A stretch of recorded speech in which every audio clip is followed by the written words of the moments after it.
اعوذ باللہ من الشیطان الرجیم بسم اللہ الرحمن الرحیم۔ السلام علیکم، میں ہوں نوید اور آپ دیکھ رہے ہیں میرا یوٹیوب چینل نوید وائس۔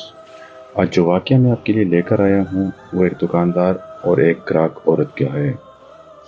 گراہک نے دکان میں داخل ہو کر دکاندار سے پوچھا کیلوں کا کیا بھاؤ لگایا ہے۔ دکاندار نے جواب دیا کیلے 12 درہم اور سیب 10 درہم۔ اتنے میں ایک عورت بھی دکان میں داخل ہوئی اور کہا مجھے 1 کلو کیلے چاہیے، کیا بھاؤ ہے؟ دکاندار نے کہا کیلے 3 درہم اور سیب 2 درہم۔ عورت نے الحمدللہ پڑھا۔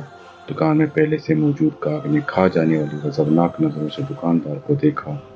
اس سے پہلے کہ کچھ اور بول کہتا، دکاندار نے گاہک کو آنکھ مارتے ہوئے تھوڑا انتظار کرنے کو کہا۔ عورت خریداری کر کے خوشی خوشی دکان سے نکلتے ہوئے بڑبڑائی، اللہ تیرا شکر ہے، میرے بچے انہیں کھا کر بہت خوش ہوں گے۔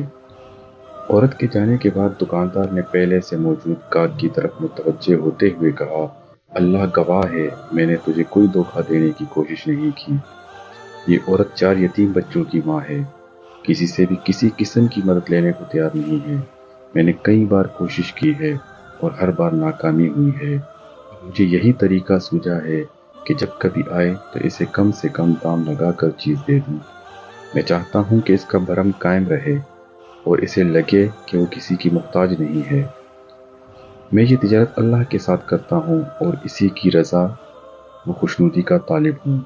دکاندار کہنے لگا یہ عورت ہفتے میں 1 بار آتی ہے، اللہ گواہ ہے، جس دن یہ آ جائے اس دن میری بکری بڑھ جاتی ہے اور اللہ کے غیبی خزانے سے منافع 2 چند ہوتا ہے۔ گاہک کی آنکھوں میں آنسو آ گئے۔ اس نے بڑھ کر دکاندار کے سر پر بوسہ دیتے ہوئے کہا بخدا، لوگوں کی ضرورتوں کا پورا کرنے میں جو لذت ملتی ہے اسے وہی جان سکتا ہے جس نے آزمایا ہو۔